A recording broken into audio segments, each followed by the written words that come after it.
No one's excited for 2100. Have you noticed that? I love this video because it puts it plainly. It's just like nobody's excited for the future anymore. And I feel like a big culprit, the biggest culprit, not the sole reason, but just like the biggest culprit of this is our media. Because if you look at our media, it's all dystopian. All our depictions of the future are just dystopian. It's either WALL-E, Cyberpunk, or Fallout. That's it. That's why I've been falling in love with Solarpunk so much. Because Solarpunk just shows us, hey, what if we just fix the planet? You know, what if we just try to fix the planet? What if we try to live better? And it shows us what this could look like. This is a possible thing. This is something we can actually do. You know, it's just like, it's amazing. My deepest philosophy, I think, is not cypherpunk. I think it's solarpunk, which is this vision of the future in which humanity has solved its contemporary challenges with an emphasis on sustainability problems like climate change and pollution. There's this art movement that has all these different pieces of art that discuss solarpunk philosophy, which is like an integration of nature and technology in solving of sustainability.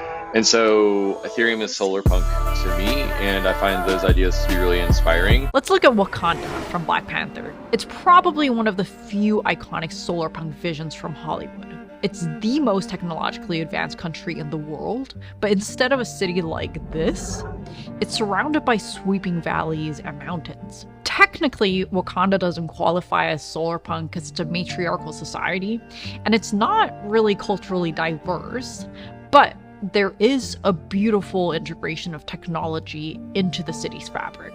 And at the same time, the entire society is grounded in traditions that's passed down for generations. But I think the most solarpunk elements of Wakanda actually came from the location of the Golden City, and this abrupt transition between the city and the surrounding landscape.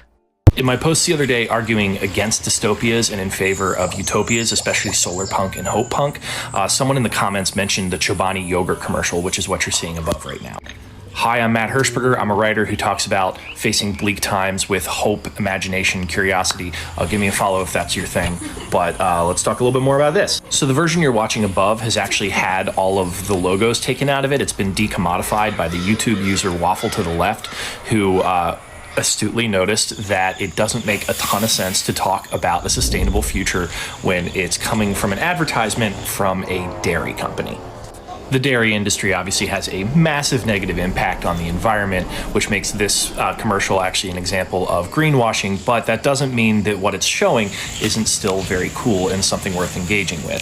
Because the main thing that Solarpunk is really asking is there a way that we can move forward in the future and have kind of these advanced technologies and have them in a way where it actually works in tandem with nature and it works sustainably rather than just being about extraction and exploitation. If you're looking for more Solarpunk, I would recommend not getting it from commercials and instead going to the books of people like Ursula Le Guin, Becky Chambers, Kim Stanley Robinson. There are a lot of people who are thinking deeply about these issues, and it's really, really cool to watch. This video is probably one of the best depictions of solarpunk. It's a future where we merge future technology with ecocentric values, and we thrive in harmony with nature. The combination of these words kind of immediately make you think of a cult. And why is that? The punk in both solarpunk and cyberpunk refers to rebellion. Cyberpunk is against an oppressive techno-dystopia, and solarpunk is against consumerism and capitalism, which is leading to the destruction of the planet. The solar is both literal and metaphorical. Literally, it represents solar and other renewable energies, and metaphorically, it's talking about this beacon of light in a dark cyberpunk world run by corporate interests. There are films and video games out there that fit the solarpunk aesthetic, but they don't quite fit the true definition of solarpunk when it comes to the social or cultural aspects.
In our community, we envision a solarpunk future. Solarpunk is the opposite of the dark dystopian cyberpunk and instead imagines a green world where we're connected with nature in our communities, we use renewable energy, and we regenerate our world rather than destroy it. And this isn't just an aesthetic, we're making it a reality. Join us in Solarpunk in the world.